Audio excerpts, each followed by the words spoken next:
गेल्या काही दिवसांपासून केंद्र सरकारच्या संभाव्य मंत्रिमंडळ विस्ताराच्या चर्चा रंगल्या होत्या। त्यानंतर आता महाराष्ट्रातील मंत्रिमंडळ विस्ताराच्या चर्चेनेही जोर धरलाय। या पार्श्वभूमीवर राज्याच्या मंत्रिमंडळातील सुमार दर्जाचं काम करणाऱ्या भाजपच्या 2, राष्ट्रवादीच्या 1 आणि शिवसेनेच्या 2 मंत्र्यांना नारळ दिलं जाणार असल्याचं बोललं जाते।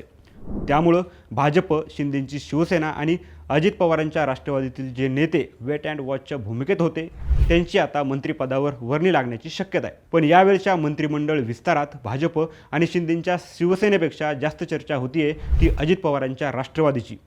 पर्यायानं राष्ट्रवादीचे नेते आणि बीडच्या परळी विधानसभा मतदारसंघाचे आमदार धनंजय मुंडे यांची राष्ट्रवादीकडून मंत्रिपदासाठी धनंजय मुंडे यांच्यासोबतच राष्ट्रवादीचे मावळ विधानसभा मतदारसंघाचे आमदार सुनील शेळके इच्छुक असल्याचं बोललं जाते। मंत्रिपदासाठी हे दोन्ही नेते इच्छुक असले तरी मंत्रिपद मात्र एकच आहे। त्यामुळे राष्ट्रवादीकडून धनंजय मुंडे आणि सुनील शेळके दोघे इच्छुक असले आणि त्यांच्या नावाची चर्चा होत असली तरी एकच मंत्रिपद असल्यामुळे या मंत्रिपदी नेमकी कोणाची वर्णी लागेल जाणून घेऊ या व्हिडिओच्या माध्यमातून।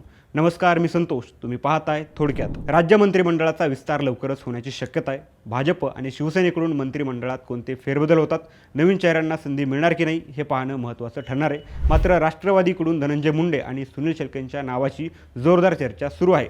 10 जून राष्ट्रवादी काँग्रेसचा वर्धापन दिन, पण या वर्षी राष्ट्रवादीच्या वर्धापन दिनाचा कार्यक्रम 11 जूनला मुंबईत पार पडला। या वर्धापन दिनात खास ठरलं ते धनंजय मुंडेंचं भाषण।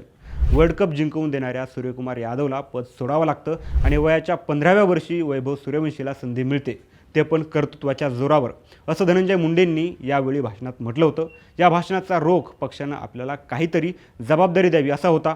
एकेकाळी राष्ट्रवादीमध्ये धनंजय मुंडे हे अजित पवारांचे खास होते आणि म्हणूनच त्यांना कृषी मंत्रिपदही देण्यात आलं होतं। पण 9 डिसेंबर 2024ला बीड जिल्ह्यातील मसाजोगचे सरपंच संतोष देशमुख यांची हत्या झाली।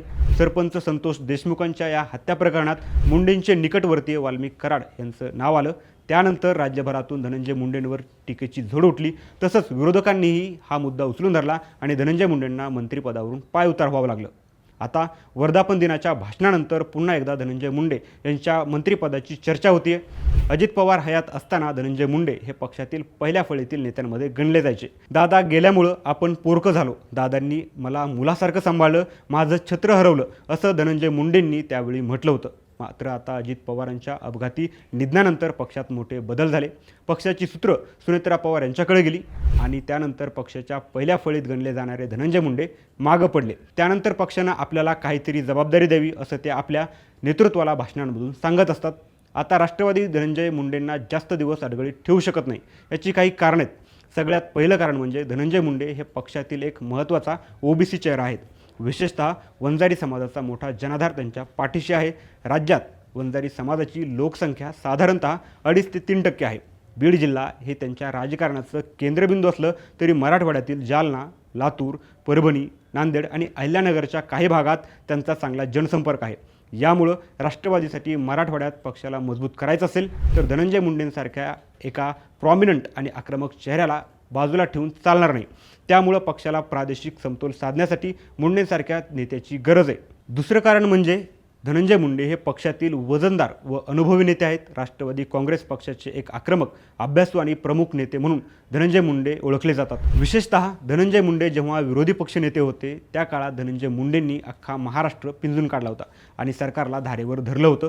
त्यामुळे जेव्हा जेव्हा संभाव्य मंत्रिमंडळ बदलाची किंवा विस्ताराची चर्चा होते तेव्हा राष्ट्रवादीकडून धनंजय मुंडेंचं नाव आघाडीवर असतं। राज्यातील मंत्रिमंडळ विस्ताराची चर्चा सुरू असतानाच 15 जुलैला आमदार धनंजय मुंडे यांच्या वाढदिवसानिमित्त बीड आणि परळीसह माजलगाव परिसरात लावण्यात आलेले बॅनर्स चर्चेत आले। कार्यकर्त्यांनी लावलेल्या बॅनर्सवर धनंजय मुंडे यांचा भावी कॅबिनेट मंत्री असा उल्लेख करण्यात आला। यामुळे लवकरच होणाऱ्या मंत्रिमंडळ फेरबदलात किंवा विस्तारात त्यांना पुन्हा मंत्रिमंडळात स्थान मिळण्याच्या चर्चा राजकीय वर्तुळात होत आहेत। आता धनंजय मुंडे यांच्याबरोबरच राष्ट्रवादीकडून मंत्रिपदासाठी अजून एक नाव चर्चेत आहे। ते नाव आहे पुण्यातील मावळ मतदारसंघाचे आमदार सुनील शेळके यांचं। सुनील शेळके हे पक्षातील दुसऱ्या फळीतील महत्त्वाचे नेते आहेत। शांत आणि संयमी स्वभाव, तसंच एकेकाळी पुणे जिल्हा हा राष्ट्रवादीचा बालेकिल्ला होता। मात्र या राष्ट्रवादीच्या बालेकिल्ल्यातही भाजपनं चांगलीच मुसंडी मारली। पुणे जिल्ह्यात ग्रामीण आणि शहर मिळून एकूण 21 मतदारसंघ आहेत। यातील 9 मतदारसंघात भाजपचे आमदार आहेत। तर पुणे आणि पिंपरी चिंचवड महानगरपालिकेतही भाजपची सत्ता आहे. त्यामुळं राष्ट्रवादीच्या बालेकिल्ल्यात भाजपनं चांगला शिरकाव केलेला दिसून येतोय. या पार्श्वभूमीवर आमदार सुनील शेळकेंची मंत्रिपदी वर्णी लागली तर पुणे जिल्ह्यात राष्ट्रवादीला आपला प्रभाव निर्माण करता येईल. त्यामुळं मंत्रिपदासाठी आमदार सुनील शेळकेंच्या नावाची चर्चा होत आहे. धनंजय मुंडे आणि सुनील शेळके दोघांच्याही नावाची चर्चा मंत्रिपदासाठी होत असली तरी धनंजय मुंडेंचं राजकीय वलय आणि त्यांचा अनुभव पाहता त्यांचा विचार पक्षाकडून अधिक केला जाऊ शकतो असं बोललं जाते. एकीकडे राज्यात होणाऱ्या या संभाव्य विस्तारात उपमुख्यमंत्री अजित पवार यांच्या राष्ट्रवादी काँग्रेसमधील काही मंत्र्यांच्या खात्यांमध्ये बदल होण्याची चर्चा होतीये, तर दुसऱ्या बाजूला उपमुख्यमंत्री एकनाथ शिंदे यांच्या शिवसेनेतील काही मंत्र्यांच्या कामगिरीचाही आढावा घेतला जात असून अकार्यक्षम किंवा वादग्रस्त ठरलेल्या मंत्र्यांच्या जागी नव्या चेहऱ्यांना संधी देण्याचा विचार सुरू असल्याचं बोललं जाते. असं का तर गेल्या काही महिन्यात महायुती सरकारमधील काही मंत्र्यांच्या वक्तव्यामुळे सरकार अनेकदा अडचणीत आले. तसंच काही मंत्र्यांची कामगिरी सुमार असल्यामुळं पक्षांतर्गत नाराजी असल्याची चर्चाही राजकीय वर्तुळात सुरू आहेत.